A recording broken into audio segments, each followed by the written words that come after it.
What's going on? What's going on? It's your boy Kaiki here, and I'm back with another one. And today, man, we're gonna be looking at Reiju. So I hope I got it correct that time. Somebody actually left a comment in my last video saying, "Tell me how to pronounce it." Hope I got it right. So it's Reiju here. Everybody knows her as Sanji's big and very lustful-looking older sister. But here's her character model, the 3D character model. Looks pretty clean. Looks pretty nice. Wings are a nice little touch and all that stuff. There go her 2D art. Bro, I'm been loving how they've been doing the art on a lot of these newer units. Her art looks so clean. It should look fire. I mess with her art. So those are her stats. Pretty standard stats for a runner, because she is a blue runner as she is. This is level 2 character boost traded, so boosted as well. Man, her character model is pretty cool. Like how she's kind of just floating all around all the time. So let's take a look at her skills. So skill number 1, obviously. I don't know why I had to go back there, but forgive me, I just woke up. But Pink Hornet, a long range attack with a chance to poison, acquires effect that debuffs attack at level 5. So we already knew that it had a chance to poison from the preview, from the way they talk about it. It does give a debuff. So yeah, so they've been doing this a lot lately, where you gotta get your skill to level 5 before you can really like utilize units to their full potential, which has always kind of been like that. But I noticed that recently with more units they've been doing that, like get your skill to level 5 and you get this debuff or that debuff, which is cool. Debuffing is always good, no matter in what case and what scenario, right? So that's good. So this is it, obviously. All the basic stuff, how long the poison lasts and all that stuff when you level it up at level 5, and it does have a cooldown time of 35 seconds. So pretty standard there. No poison, like I said, is one of the more like least common status buff effects. So she seems like her whole kit is already like based around poison and stuff, from the way they talked about it and from what I'm looking at now, right? So here goes her second skill, Pink Shelter. So it creates a mid-range area barrier with a chance for allies within to become invincible. Plus, it deals damage to enemies with a chance to inflict poison. So it's like, so yeah, I know they've been doing it, bro. They've been doing this a lot, bro. Like where they've really been making a lot of these new characters like really unique. Like each character has something unique about them. Perona has the ceiling. Jinbei has like, he's just like does crazy damage to power users, or I'm not gonna say power users, devil fruit users. So they've been making it where a lot of these units, they're not just so cut and dry where they just do a certain amount of this when they're in like capturing treasure or something like that, where they're really like mixing it up, like making all these units kind of like mid-hybrid type characters, which is cool. So basically, she basically gives them invincibility. So she gives them like a shield, protects them. So basically makes your team where they can make your like teammates tank a whole bunch of damage and stuff like that, right? And then it does damage on top of it. It has a chance to inflict poison. So well, that was embarrassing there. I should turn off notifications. But yeah, so this is honestly a good skill. Cooldown time is kind of high though. Like 2 skills that have 30 or more seconds cooldown time. Her skills do have kind of a high cooldown time, but for what this does, being a skill that attacks and also is a barrier for your teammates, and it has a chance to inflict poison, so it's doing up to 3 things at once. This is a really good skill. So I understand why I have such a longer cooldown. And this some other second skills. So let's take a look at traits here. See, nullify poison, makes sense.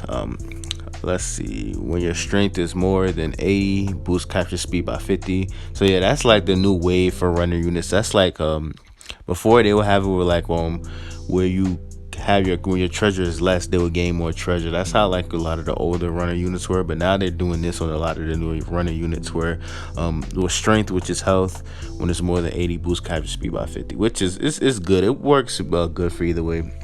It doesn't really matter either way for me. When a critical occurs, inflict poison, that's really good. I like that.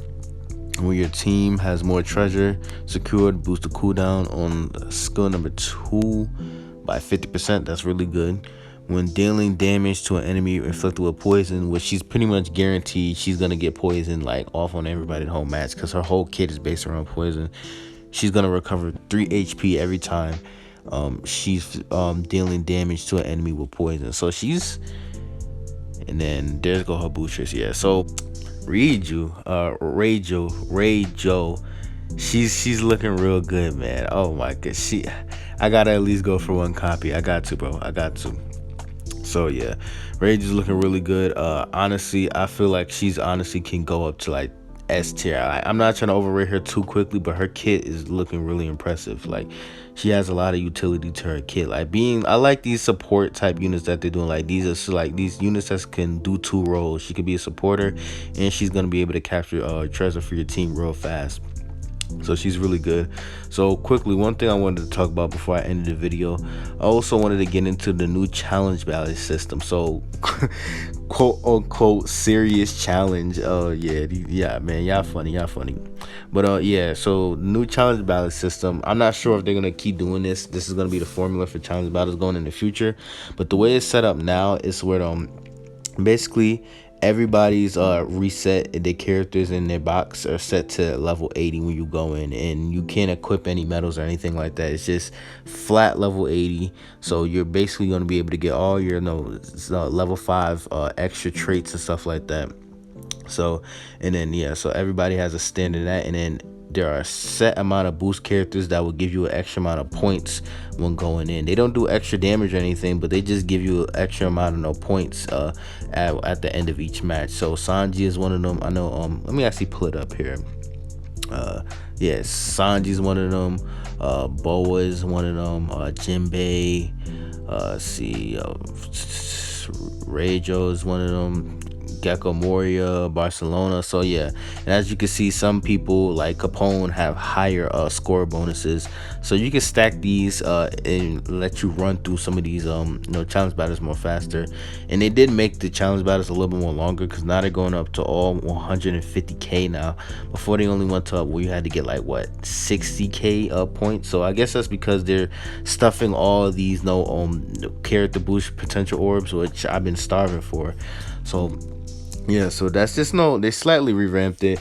I found it a lot more fun this way, not that the way that they did it this way, because I guess this is their way of alleviating having an advantage. Because with some of the older challenge battles, the most annoying thing about it is when you get stuck with some of the most garbage ass units they had on there, like the green challenge battle. If you got stuck with Pool or that old ass smoker, you would it's just not really fun, because you don't enjoy playing as those garbage units. But there's that. So man, yeah, that was pretty much it. I just wanted to cover the update. It's your boy Kai K Go Last Guy from my content. Tell me what you guys think of Reiju. I hope I'm saying it right, because I probably messed up a few times. Reiju. Tell me what you guys think of her. She seems honestly, I don't want to overrate her too quickly before I test her, but going off of her kit alone on paper, she's looking really good, and she might be up there with some of the big boys. But I always recommend can never not recommend these type of banners, by the way. It's because there's so much value in these banners, and it's so easy to level up these units after their banners leave, because their fragments are always available in the exchange shop through with battle points. So if you like her, then go and summon. I'm not gonna stop you. If you guys are saving, then I won't blame you either. But if you're tempted, I can't even blame you for not being tempted, because the banner is really good and she's a really good unit. So it's your boy Kai K Go Last Scott for my content. Tell me what you guys think about Reiju, all the new stuff that's coming into the game, new challenge battle, and I'm out.